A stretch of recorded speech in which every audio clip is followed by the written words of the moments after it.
Hello students, myself Suman. Welcome to my YouTube channel Study with Suman. Dear students, in this video, we will study class 8th SST of NCERT pattern. In this video, we will take our book of history chapter number 8. आज हम इतिहास का chapter number 8 यानी कि अध्याय 8 की बात कर रहे हैं.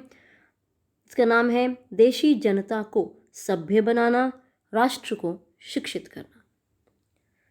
तो प्रिय विद्यार्थियों, इस वीडियो में हम इस अध्याय के जो लॉन्ग क्वेश्चंस हैं यानी कि जो निबंधात्मक प्रश्न हैं उनको उठाएंगे. सबसे पहला हमारा प्रश्न है, शिक्षा के प्राच्यवादी दृष्टिकोण की आलोचना करने वाले अफसरों के विचारों तथा तर्कों की दलीलों की विवेचना कीजिए. विवेचना मतलब उसके बारे में बताइए. स्टार्ट करते हैं. 19वीं शताब्दी के आरंभ से ही बहुत से अंग्रेज अफसर शिक्षा के प्राच्यवादी दृष्टिकोण की आलोचना करने लगे थे. अब क्या होता है प्राच्यवादी? हमने पिछली वीडियो में बात की थी. प्राच्यवादी वो लोग थे जिन्हें एशिया की भाषाओं और संस्कृति का गहन यानी कि बहुत ही गहराई से उनके पास वो ज्ञान था. वो पश्चिमी सभ्यता से बिल्कुल भिन्न था. तो ये अंग्रेज अफसर थे, उन्हें एशिया यानी कि जो भारत में जो सभ्यता थी, संस्कृति थी, वो उसकी आलोचना करते थे. उनका कहना था कि पूर्वी समाजों का ज्ञान त्रुटियों यानी कि गलतियों से भरा हुआ तथा अवैज्ञानिक है, ये साइंटिफिक नहीं है. पूर्वी समाज यानी कि जो भारतीय समाज है, जहाँ उपनिवेशिक देश थे. अब पश्चिमी समाज उस समय यानी कि पश्चिमी सभ्यता, अंग्रेजों की सभ्यता, अपनी सभ्यता को ही सबसे ज़्यादा श्रेष्ठ वो मानते थे. अब क्या कहते थे कि जो प्राच्यवादी दृष्टिकोण है, जो प्राच्यवादी संस्कृति है, उसमें गहनता तथा ठोस तत्वों का अभाव है, उनकी कमी है, उनकी गहराई नहीं है. इसलिए उन्होंने तर्क दिया कि अंग्रेज़ों को अरबी और संस्कृत भाषा एवं साहित्य के अध्ययन को बढ़ावा देने के लिए अधिक धन व्यय नहीं करना चाहिए, यानी कि इस संस्कृति पर, इस प्राच्यवादी दृष्टिकोण पर, इस शिक्षा पर बिल्कुल भी पैसा खर्च नहीं करना चाहिए. अब जिस प्रकार हमारा क्वेश्चन है कि आलोचना करने वाले प्रमुख अफसर कौन कौन से थे, तो प्रमुख आलोचक सबसे पहले थे जेम्स मिल.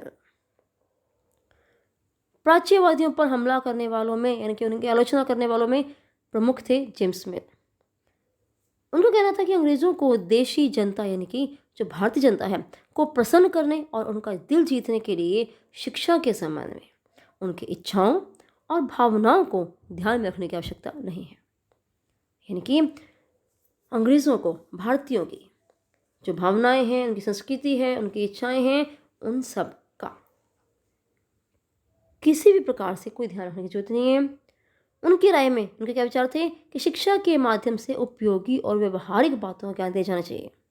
इसलिए भारतीयों को पूर्वी समाज में काव्य और धार्मिक साहित्य के बजाय यह पढ़ाया जाना चाहिए कि पश्चिम ने किस प्रकार की वैज्ञानिक और तकनीकी सफलताएं प्राप्त की हैं, यानी कि टेक्नोलॉजी और विज्ञान की सहायता से उन्होंने कितनी सफलताएं प्राप्त कर ली हैं, कितनी मशीनें बन गई हैं, मशीन युग आ चुका था, उसे क्रांति हो चुकी थी. तो उन लोगों को ये लगता था कि पश्चिमी जो सभ्यता है, पश्चिमी समाज सबसे ज़्यादा बेहतर है. नंबर 2 पे हमारे पास है मैकॉले. 1830 के दशक तक प्राच्यवादियों का विरोध और अधिक तीखा हो गया था. जब अंग्रेज अफसरों ने प्राच्यवादियों का क्या करना चला, उनकी आलोचना करनी शुरू कर दी, तो वो सब बीचों थे गुस्से में आ गए, उनका विरोध प्रकट हो गया. थॉमस बेबिंगटन मैकॉले नए आलोचकों में सबसे अधिक मुखर और प्रभावशाली विचारक थे. मतलब अपनी बात को स्पष्ट करने वाले. वह भारत को असभ्य देश मानते थे जिसे सभ्यता का पाठ पढ़ाना आवश्यक है. मतलब वो जाते थे, क्या कहते थे कि जो भारत है वो असभ्य देश है, यानी कि उसे बिल्कुल भी सभ्यता का ज्ञान नहीं है. मैकॉले के अनुसार पूर्वी ज्ञान की कोई भी शाखा ज्ञान की प्रगति का मुकाबला नहीं कर सकती. उनका कहना था कि एक अच्छे यूरोपीय पुस्तकालय का केवल एक ही खाना भारत और अरब के समूचे देशी साहित्य के बराबर है, कि वास्तव में ऐसा नहीं था. उनका कहना था कि भारत में ब्रिटिश सरकार को प्राच्यवादी ज्ञान पर सरकारी पैसा बर्बाद नहीं करना चाहिए, क्योंकि इससे कोई भी लाभ नहीं होने वाला है।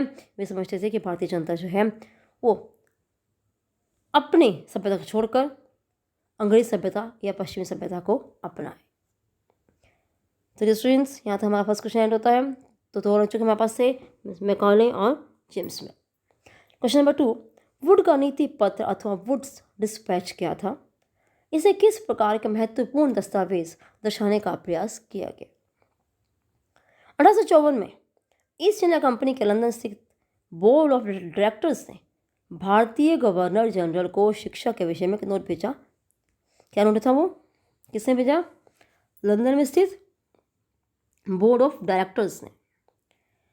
यह कंपनी के नियंत्रक मंडल के अध्यक्ष चार्ल्स वुड के नाम से जारी किया गया था। इस संदेश को वुड के नीति पत्र और वुड्स डिस्पैच के नाम से भी जाना जाता है। अब क्या है इस दस्तावेज में?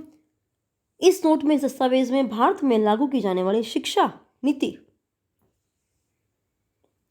की रूपरेखा स्पष्ट करने का प्रयास किया गया। क्या शिक्षा नीति होगी, क्या तरीका होगा, कौन सी भाषा में शिक्षा दी जाएगी यहाँ पर भारत में, तो उसके बारे में बताया गया था। और यह बताने का प्रयास किया गया कि प्राच्यवादी ज्ञान के स्थान पर यूरोपीय शिक्षा को अपनाने से कितने व्यवहारिक लाभ प्राप्त होंगे। अब वो क्या क्या उसने कैसे दिखाया? अब उसका पहला पॉइंट क्या था, क्या प्रयास किया उन्होंने? कि आर्थिक दृष्टि से महत्वपूर्ण इस दस्तावेज में यूरोपीय शिक्षा का एक व्यवहारिक लाभ आर्थिक क्षेत्र में बताया गया था। कैसे? उनके अनुसार यूरोपीय शिक्षा के माध्यम से भारतीयों को व्यापार एवं वाणिज्य के विस्तार से होने वाले लाभों को समझने और देश के संसाधनों के विकास के महत्व को समझने में सहायता मिलेगी। यानी कि भारतीय जो हैं वो अपने देश की प्रगति जो है पश्चिमी शिक्षा को अपनाकर ही कर सकते थे। यदि उन्हें यूरोपीय जीवन शैली से अवगत कराया गया तो उनकी रुचियों और आकांक्षाओं में बदलाव आएगा। फलस्वरूप क्या होगा? जो ब्रिटिश वस्तुएं हैं उनकी मांग पैदा होगी, उनकी मांग बढ़ेगी और तब यहाँ के लोग यूरोप में बनी वस्तुओं को अपनाने लगेंगे और उसे खरीदने लगेंगे। अब इसमें किसका फायदा था? ब्रिटिश सरकार का, क्योंकि उन्हें अपना सामान बेचना था। ठीक है। अब इसका नैतिक महत्व क्या था? वुड के नीति पत्र में यह भी तर्क दिया गया था कि यूरोपीय शिक्षा से भारतीयों का नैतिक उत्थान होगा, वो अधिक ईमानदार बनेंगे। ठीक है। हमारे देश में कितने अंधविश्वास फैले हुए थे, कितने रीति रिवाज जो थे वो उस समय अंधविश्वास फैला हुआ था हर समय, हर तरफ। तो इसके फलस्वरूप भारतीयों के रूप में, किसके फलस्वरूप? अगर वो यूरोपीय शिक्षा प्राप्त करेंगे, कौन? भारतीय, तो उससे क्या होगा? उन्हें यानी कि कंपनी को, इसी कंपनी अंग्रेजों को विश्वसनीय कर्मचारी प्राप्त होंगे। दस्तावेज के अनुसार पूर्व का साहित्य न केवल त्रुटियों से भरा पड़ा है, बल्कि लोगों में ना तो काम के प्रति दायित्व का भाव पैदा कर रहा है और ना ही शासन के लिए आवश्यक निपुणता पैदा कर सकता है। यानी कि उनमें कोई जिम्मेवारी या अपने काम को स्वयं करने की जिम्मेवारी है, वो पूर्व का साहित्य जो है वो नहीं बढ़ सकता और ना ही वो शासन, अच्छे प्रकार से शासन चलाने के लिए कोई सलाह दे सकता है या उसमें कोई ऐसी बात की गई है। अर्थात अंग्रेज़ों ने अपनी शिक्षा को बढ़ावा देने के लिए और उसे सर्वोपरि रखने के लिए ही अलग अलग नीतियाँ अपनाई, ताकि हमारे देश के जो व्यक्ति हैं वो पश्चिमी शिक्षा का ज्ञान पाकर वो एक क्लर्क बन सके, उनका एक सेवक बन सके, उनका कर्मचारी बन सके। तो ये सब कुछ ब्रिटिश सरकार ने किया था। उम्मीद करती हूँ आपको ये दोनों प्रश्न अच्छे समय में आगे होंगे।